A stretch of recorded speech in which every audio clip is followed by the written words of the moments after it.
Bien, continuamos con las entrevistas y continuamos con la entrevista al doctor Javier Indalecio Barraza, que se presenta, puede ser en tres concursos, Sí, para juez de cámara, para juez de primera instancia y para defensor, defensor, todos del fuero contencioso administrativo. contencioso. Bien, para comenzar a hablar, ¿qué lo motiva a participar de estos concursos y pretender formar parte del Poder Judicial de la ciudad? Bueno, en primer lugar, buenas tardes. La motivación mía por el ingreso al Poder Judicial empieza con la carrera universitaria. A partir de ese momento yo ingresé como meritorio en el órgano judicial, en una defensoría en lo penal económico, y luego por circunstancias económicas no pude seguir en el órgano judicial porque era meritorio. Pero siempre tuve la intención de poder ingresar al órgano judicial. Y estoy motivado fundamentalmente por lo que puedo aportar al órgano judicial, desde mi actividad doctrinaria, de la actividad docente. Creo que le puedo aportar al órgano judicial algunas cuestiones que he desarrollado desde el ámbito teórico, y de poder acceder creo que podría aportar al órgano judicial. De hecho, muchos de mis artículos han sido recepcionados por la jurisprudencia, no de la justicia de la ciudad, pero de algunos tribunales superiores de provincia, o bien la Cámara Contencioso Administrativo y Tributario en el caso Mansilla, con un artículo que yo desarrollé sobre poder de policía y el tema relativo a la vivienda. Así que creo que podría aportarle al órgano judicial desde mis estudios y desde mi preparación. ¿Cuál, porque de los roles diferentes que acá están en juego, ¿no? Defensor, o dictaminar siendo fiscal, o decidir siendo juez, ¿a cuál se siente más afín? Yo no, me siento capacitado para ocupar tanto el cargo de juez como el de defensor. A mí me interesa integrar el órgano judicial y creo que estoy capacitado para ambos. De hecho, he desarrollado teorías en cuanto a lo que es una defensa técnica, lo que es lo relativo a cómo emitir una sentencia. Creo que estoy capacitado para ambos. Desde lo que vengo estudiando desde hace algunos años, me motivan los dos cargos. ¿Y usted qué piensa? En el derecho administrativo hay una tendencia tradicional a mantener claramente separado lo relativo al empleo público y, por otro lado, al empleo privado. ¿Y qué piensa usted de cierta jurisprudencia del fuero que aplica con ciertas singularidades los principios del derecho del trabajo al empleo público? Sí. Bueno, en primer lugar hay que hacer una aclaración, y esta no es una opinión mía, sino una opinión de un doctrinario francés que es Prosper Weil, que dice que el derecho administrativo no es un derecho como los restantes. Sus conceptos, reglas e instituciones regulan situaciones que para el ojo del observador desatento los principios del derecho privado no son aplicables al derecho administrativo. De hecho, Weil concluye diciendo en esa obra, que es el derecho administrativo, que el derecho administrativo es más político que jurídico.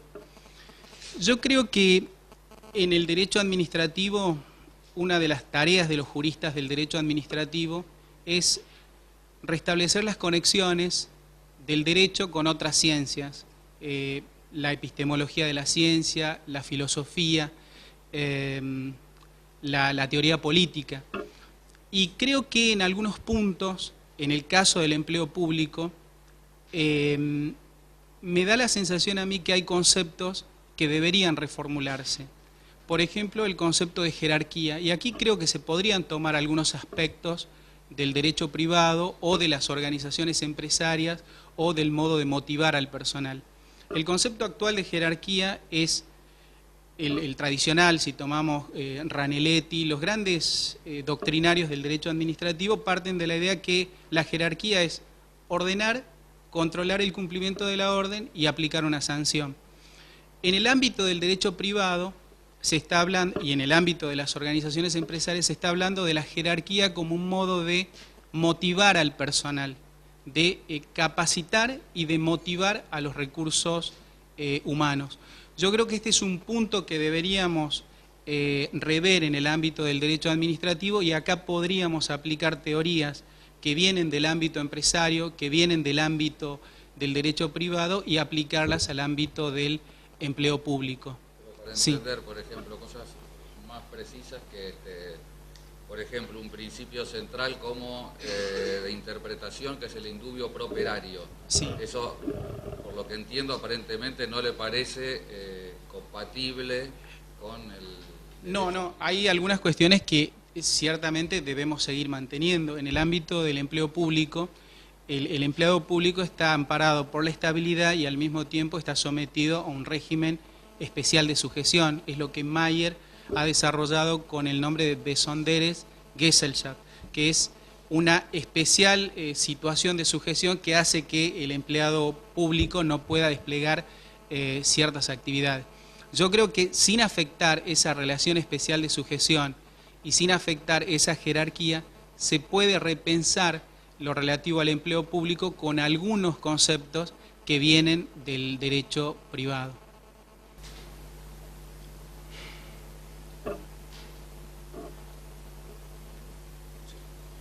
Mira, me gustaría que me diera su posición sobre, hay veces que se emiten actos administrativos sin dictamen previo, o en muy acotados hechos también el dictamen aparece con posterioridad al hecho. ¿Cuál es su posición sobre esto? Sí, la pregunta creo que habría que dividirla en dos partes. En primer lugar, ¿qué es un dictamen jurídico previo y por qué se exige un dictamen jurídico previo a la emisión de un acto administrativo? El dictamen jurídico previo es, según los dictámenes de la Procuración del Tesoro de la Nación y de la Procuración General de la Ciudad, es una opinión arreglada a las circunstancias de la causa y donde se hace una derivación razonada del derecho vigente. Muchas veces en el ámbito de la administración pública lo que se observa son, y lo ha señalado la Procuración General de la Ciudad y también la Procuración del Tesoro de la Nación, que estos dictámenes a veces constituyen meras colecciones dogmáticas de afirmaciones o reseñas de los antecedentes y finalmente con una conclusión que dice sin observaciones legales. Eso ha sido criticado por estos organismos de asesoramiento técnico. ¿Por qué se exige el dictamen? Se exige porque eso hace a la juridicidad de la administración. Pero a veces, en el dinamismo de la administración, a veces se emiten actos administrativos sin dictamen jurídico previo o emitido con posterioridad. Y el gran obstáculo es que la ley dice es esencial el dictamen jurídico previo a la emisión del acto administrativo. ¿Cómo lo ha resuelto la jurisprudencia y cuál es el criterio? La jurisprudencia, tanto del orden federal como los dictámenes de la Procuración del Tesoro y de la Procuración General de la Ciudad entienden que si el dictamen se emite, no se emite el dictamen y se emite el acto administrativo sin dictamen, no es necesario requerir ese dictamen siempre que el acto administrativo sea favorable al administrado, ¿sí? Esto la Corte Suprema de Justicia de la Nación lo ha recepcionado en el caso Cerámica San Lorenzo. O sea, fíjense ustedes, la ley exige algo como esencial y la jurisprudencia o el máximo órgano de asesoramiento jurídico, el jefe de gobierno, entienden que si favorece al administrado no es necesario el dictamen jurídico previo. En otro caso, por ejemplo, de la Corte Federal, el caso Duperial, la Corte ha entendido que el dictamen jurídico previo puede ser subsanado, y ahí viene la teoría de la subsanación, al momento en que se está sustanciando el recurso jerárquico. Entonces acá tenemos varias posiciones. ¿Cuál es el objetivo que inspira esta solución de la teoría de la subsanación? La teoría es darle dinamismo a la actividad administrativa y al mismo tiempo es no retrotraer etapas siempre que eso sea favorable para el administrado. Pero también tenemos un dilema, algo que es esencial, que exige la ley, que hace a los postulados del Estado de Derecho podría ser desvirtuado. En este punto yo creo que habría que ir analizando caso por caso, y creo que la solución dada por la Corte, es decir, si beneficia al administrado, porque la ley dice cuando se afecten derechos subjetivos o intereses legítimos, me parece que en ese caso podría, en cierta forma, dársele lugar a la teoría de la subsanación. Pero esto es algo que tiene que ser interpretado con sumas restricciones. De hecho, la doctrina lo ha criticado fuertemente. Hay un artículo del doctor Fabián Canda que habla de la teoría de la subsanación y él critica la teoría de la subsanación, porque en definitiva estamos prescindiendo de algo que exige esencialmente la Ley Nacional de Procedimientos Administrativos. Pero por otro lado, también se requiere esto del dinamismo de la actividad administrativa y no de retrotraer etapas, porque en definitiva también estaremos condenando a la inacción a la actividad administrativa.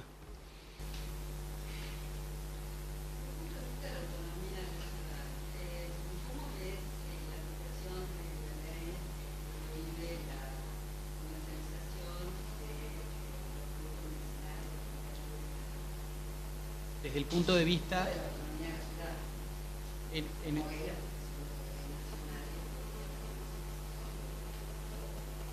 Claro, a mí me parece que acá hay una afectación a una de las potestades, en realidad la autonomía de la ciudad, porque estamos en presencia de lo que se llama policía de medicamentos. O sea, el poder de policía es la facultad del órgano legislativo de regular derechos individuales en procura de salvaguardar el interés general. Lo relativo a la regulación de medicamentos, la venta de medicamentos me da la sensación que es una cuestión de poder de policía y de orden local. Creo que se estaría afectando la autonomía de la Ciudad de Buenos Aires mediante esta ley que incide sobre una regulación que debería ser, a mi juicio, de orden local.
Sí.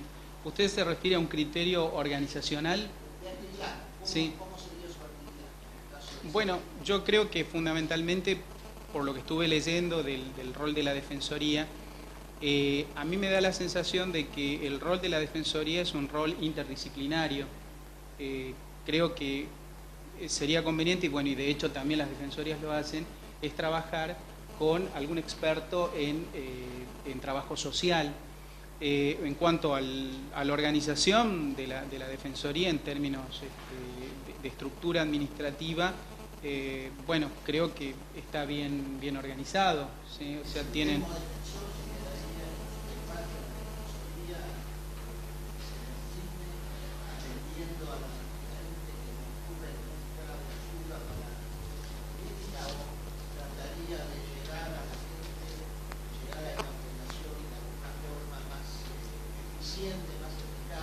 Sí, yo creo que, bueno, en primer lugar, bueno, generalmente van a llegar personas planteando alguna necesidad, pero me parece también importante hacer algún trabajo de tipo estadístico, de tipo social, para ver cuáles son las necesidades y promover el acceso a la justicia de esa...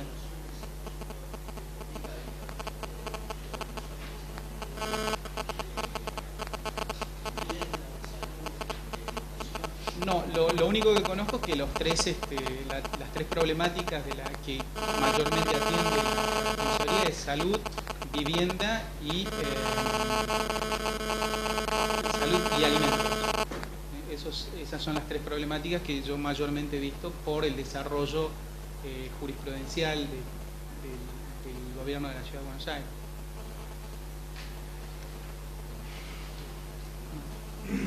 Sí, sobre el concurso, después de primera instancia que están presentados, usted está consciente de que la ley 7, cláusula transitoria,